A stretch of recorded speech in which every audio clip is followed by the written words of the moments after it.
Hai semua, kembali kita belajar dari teknologi jaringan berbasis luas bab 3, yaitu permasalahan dan perbaikan jaringan nirkabel.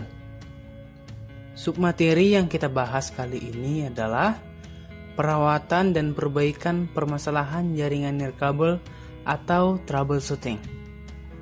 Pada video materi sebelumnya, kita telah belajar pokok bahasan diagnosis gangguan jaringan nirkabel dan contoh diagnosis permasalahan.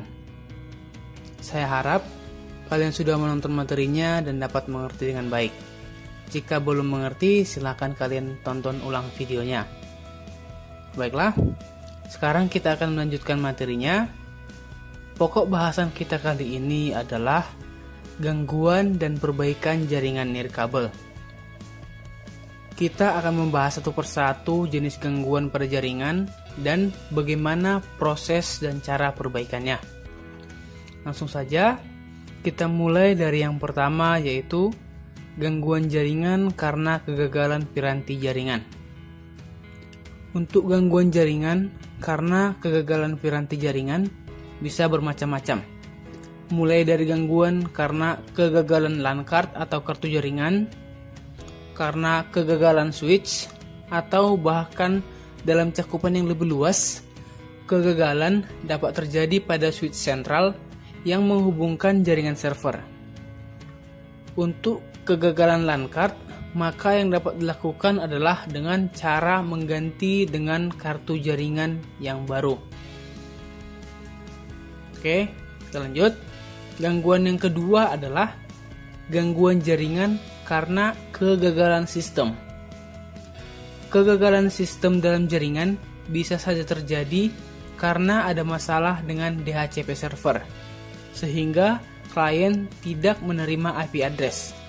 Selain itu, bisa juga terjadi karena ada masalah dengan sistem directory service, sehingga klien tidak bisa login ke jaringan, dan juga gangguan dapat terjadi karena ada masalah dengan register nama pada sistem DNS. Gangguan yang ketiga adalah gangguan jaringan karena kegagalan kabel jaringan. Untuk gangguan ini biasanya terjadi karena kabel jaringan yang digunakan itu putus, sehingga dapat mempengaruhi kinerja dari komputer yang ada dalam jaringan. Masalah ini dapat berdampak atau mempengaruhi satu blok gedung karena putusnya kabel antara switch, atau bahkan dapat berdampak pada sebagian besar komputer dalam jaringan LAN karena kegagalan kabel backbone. Gangguan selanjutnya adalah kerusakan pada kabel dan konektor jaringan. Kabel dan konektor jaringan adalah media penghubung antara komputer yang satu dengan komputer yang lain, atau dengan peralatan lain yang digunakan untuk membentuk suatu jaringan. Kabel dan konektor untuk membuat jaringan LAN yang banyak digunakan ada 3 jenis, yaitu yang pertama, jenis kabel UTP dengan konektor RJ45. Gangguan atau kerusakan pada kabel jenis ini adalah konektor yang tidak terpasang dengan baik atau longgar, susunan kabel yang salah, dan kabel yang putus. Kerusakan pada kabel jenis ini dapat diketahui dengan melihat apakah lampu indikatornya hidup atau tidak, yaitu yang ada pada kartu jaringan atau pada hub atau switch. Pada masalah ini, yang terganggu adalah komputer yang kabelnya mengalami gangguan. Yang kedua adalah jenis kabel koaksial dengan konektor BNC. Kabel jenis koaksial memiliki akses yang cukup lambat bila dibandingkan dengan jenis kabel lainnya, dan sering terjadi gangguan karena konektor yang longgar atau tidak terkonek, kabel short, dan kabel terbuka. Short atau arus pendek pada pemasangan kabel dengan plug konektor ini dapat membuat sistem jaringan menjadi down dan komunikasi antar komputer menjadi terhenti. Yang ketiga adalah jenis kabel serat optik menggunakan konektor SC dan ST. Gangguan pada kabel dan konektor jenis serat optik sangat jarang terjadi, akan tetapi membutuhkan penanganan secara khusus untuk perawatan jaringan. Jika terjadi kerusakan pada kabel dan konektor jaringan yang disebabkan oleh sesuatu hal, maka solusinya adalah dengan melihat kabel yang digunakan. Yang dilihat adalah apakah kabel itu masih bisa digunakan lagi atau tidak.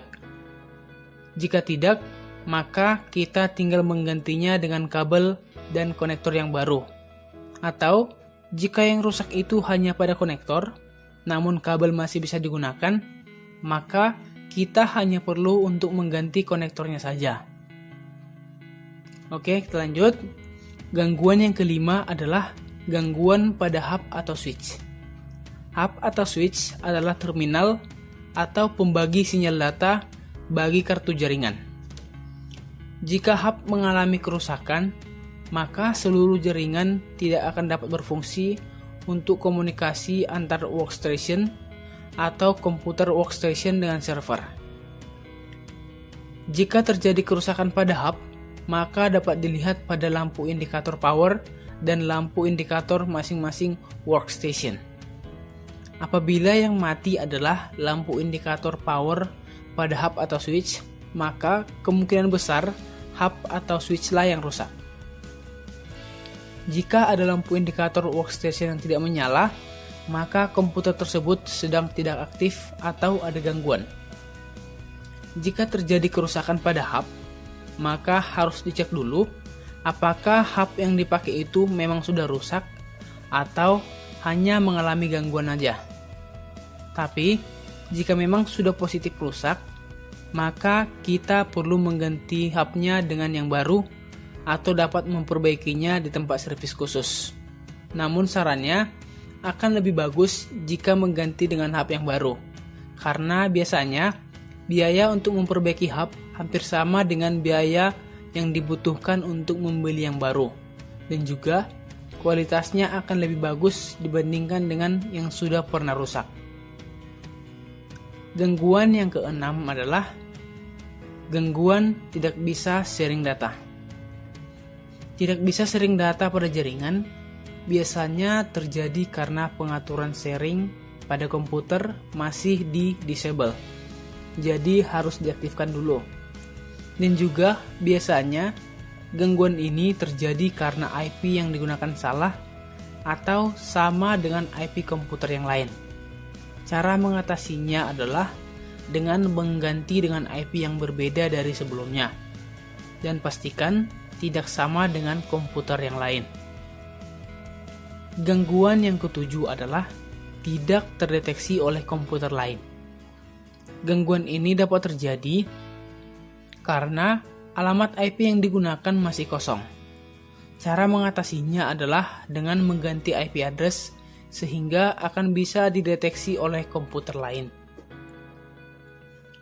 Gangguan ke-8 adalah tidak muncul local area connection. Hal ini terjadi saat kita lupa menginstal driver network adapter. Yang harus dilakukan untuk mengatasi masalah ini adalah dengan menginstal drivernya. Dan biasanya akan muncul local area connection setelah kita selesai menginstal driver network adapternya. Gimana? Sejauh ini bisa dipahami ya? Jika masih kurang dimengerti, silahkan kalian putar ulang videonya. Oke, kita lanjutkan materinya. Gangguan selanjutnya adalah icon LAN area connection tidak berkedip biru. Hal ini dapat terjadi karena pemasangan konektor yang kurang tepat. Coba lihat apakah lampu indikator pada konektor sudah menyala atau belum. Jika belum, coba cabut dan pasang kembali. Setelah itu, kalau masih belum menyala, coba periksa konektor pada hub. Apakah sudah dihubungkan atau belum? Jika belum, hubungkan hingga lampu indikator pada hub menyala dan pada komputer sudah muncul pesan connection 100 Mbps. Gangguan ke-9 adalah jaringan lambat. Performa jaringan yang lambat biasanya terjadi karena traffic data melebihi kapasitas bandwidth yang ada. Masalah ini biasanya terjadi saat ada aplikasi yang memakan bandwidth terlalu tinggi, seperti aplikasi pemutar video, sehingga jaringan akan sangat lambat. Cara yang dapat dilakukan untuk mengatasi masalah ini adalah dengan cara melakukan pembatasan pada setiap akses data.